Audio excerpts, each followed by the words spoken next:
Dnes je elektromobilita témou dňa, lenže tá elektromobilita bola témou tak dlho, ako poznáme automobily. Prvý elektromotor je dokonca starší ako prvý automobil so spaľovacím motorom. Toto je elektromobil, lenže tento je z konca 60. rokov. A dizajnovo veru nejde o žiadnu vesmírnu loď. Karoséria pochádza zo sériového auta so spaľovacím agregátom Renaultu 10. V nových autách bolo 20 batériek 6V, pôvodný motor benzínový nahradili 15-koňovým elektromotorom. Dojazd, povedal by som takých 30 km, ale je miesto ešte na viac batérií, takže keby sme zvýšili kapacitu, tak vlastne aj bolo by to viac a samozrejme batériky už sú teraz tiež staršie, takže tým pádom nám to kleslo. A tak ako zvonka aj vnútri je Mars 2 podobný svojmu konvenčnému súrodencovi. Pribudli však nové budíky, ktoré monitorujú systém. Rýchlosť je zhruba tých 70 km za hodinu. Výkonmi či dojazdom Mars 2 neoslnil.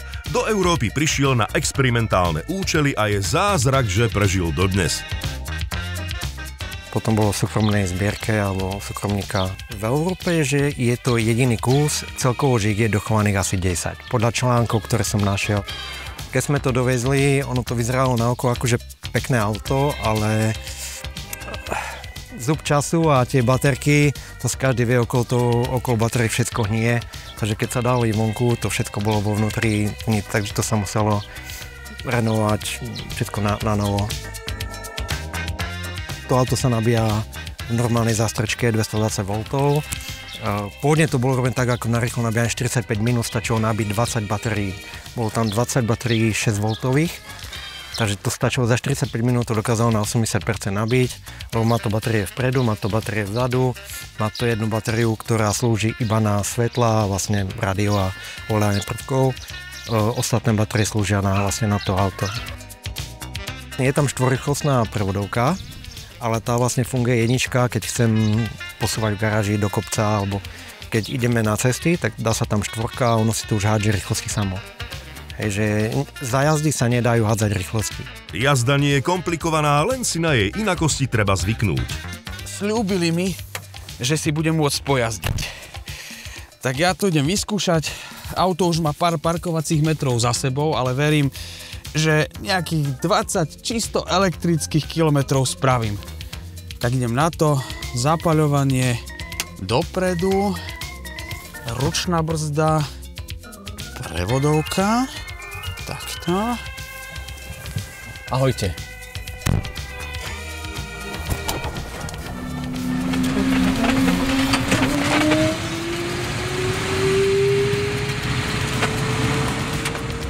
Keď prišiel tento Mars 2 v roku 1968 do Švédska, písali o ňom významné noviny. Mohol spraviť dieru do sveta, no žiaľ nepresvedčil. Dnešná situácia v Škandinávii však vyzerá, že na elektrínu severania nezanevreli. Nuž, bol to zaujímavý zážitok. Určite nie taký, aký zažívam s dnešnými elektromobilmi. Mars 2 nie je úplne pohodlná, je tvrdá, na plyn reaguje rozpačito, je tichá, ten zvuk toho elektromotora tam je. Tak ako dnes, tak bol aj na konci 60. rokov. Kto vie, kde by bola elektromobilita dnes, ak by sa na začiatku 19. storočia pokračovalo s vývojom. Takto chutí zaseknutý vývoj.